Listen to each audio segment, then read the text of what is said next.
Hey guys, this is Thomas Wells, the body mechanic. Wanted to talk to you today a little bit about frozen shoulder, specifically stretches to use with frozen shoulder. You may have seen my previous YouTube video I put out on frozen shoulder, where I was just giving kind of general information about frozen shoulder, the different stages, how it progresses, how long it takes, stuff like that. Today I want to give you some practical tools to use with that. So again, there's three main phases with frozen shoulder.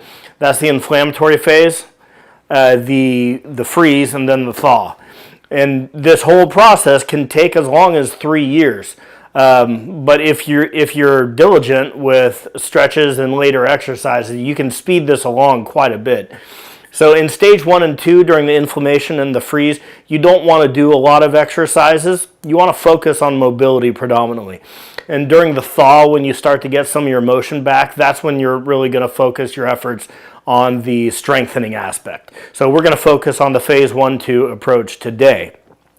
So I'm going to show you some stretches you can do at home with minimal equipment. In fact, this is the equipment I'm going to recommend.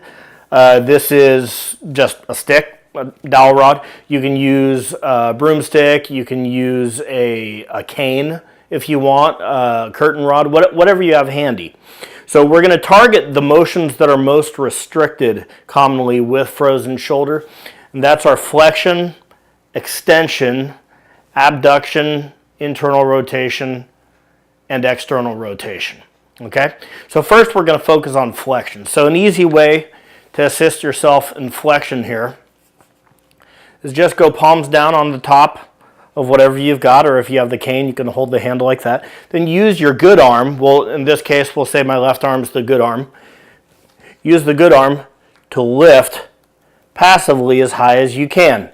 Now, you do most of the work with the good arm, but try a little bit to activate the muscles on the involved arm. So just get as high as you can and just do that about 15-20 times into whatever range you can get. Okay, that's flexion. For abduction, it's going to be a similar type of thing. We're just going to go with an underhand grip. You're just going to bring your arm out sideways as high as you can. Again, doing most of the work with the uninvolved arm. Then just get as high as you can. Again, high repetition on this, 15 to 20 reps. It's okay if this is a little uncomfortable. It shouldn't be intense, but it's okay if it's a little uncomfortable. Frozen shoulder in general does respond well to semi-aggressive treatment, so it's okay to be a little direct with it, and then you can just ice afterward. Normally, that's not my approach with pain or dysfunction in general. I have a much more subtle approach, but frozen shoulder, it responds well to just kind of going hard and heavy in general. It tends to progress the problem a lot faster, to get through it a lot faster, I should say.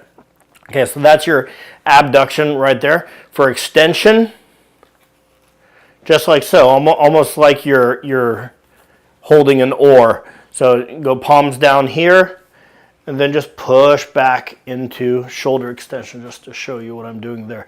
Just straight back like so. Now for the rotation, I'm going to have you go palms up, elbow at your side. You want to keep your elbow fixed at your side. If you saw my rotator cuff strengthening video, you'll see that I kept a little something, or recommended keeping a little something under the elbows, a spacer.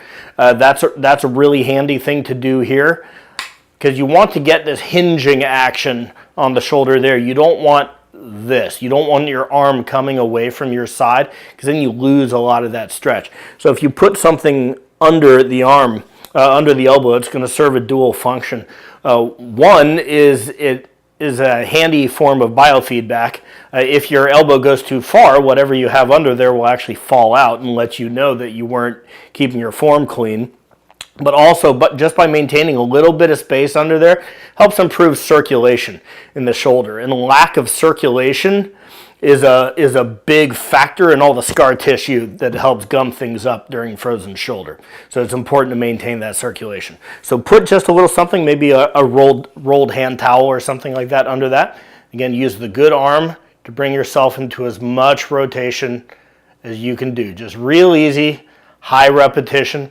I'm saying 15 to 20. There's no magic to those numbers. Just use high repetition. You know, maybe do a minute worth of these or a minute and a half worth of these. However many repetitions you fit in, going slow and controlled doing that.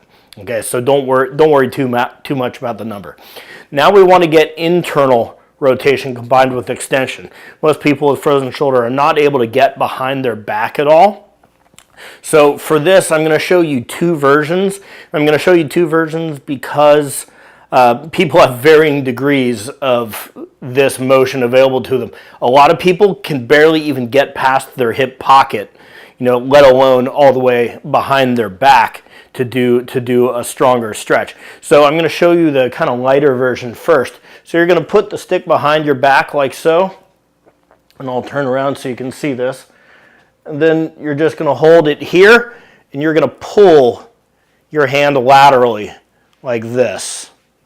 So you're pulling with the left hand away from the body, which then pulls the right hand, and which we're saying is my frozen side today, just like that.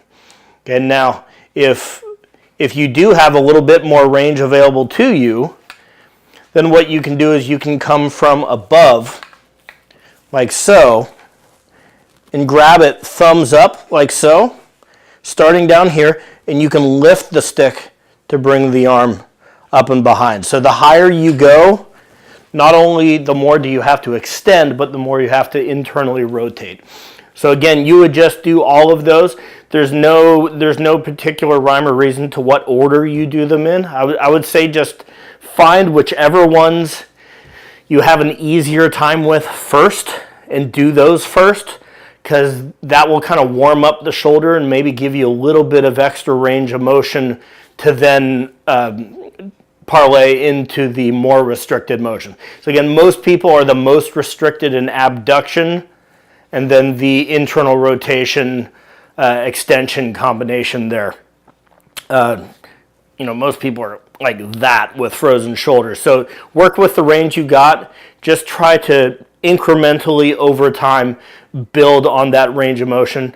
I recommend doing this really frequently, like several times a day. You're probably going to respond better to that than if you just do a whole bunch of them all at once and just do it once a day versus doing it, you know, for maybe a smaller amount many times a day. Frequency is key on this. So definitely stay on top of it. Again, you do not have to be doomed to have a 3-year recovery on frozen shoulder if you stay on top of it. And as soon as the inflammation starts going down and the thaw starts to happen, you start getting some of your range of motion back. Once the freeze phase has passed, that's when you're going to start the exercises.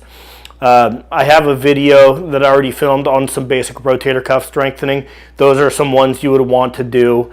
And I'll probably put out another video another time with some specific exercises for this. So hope this was helpful for you, and I'll see you next time.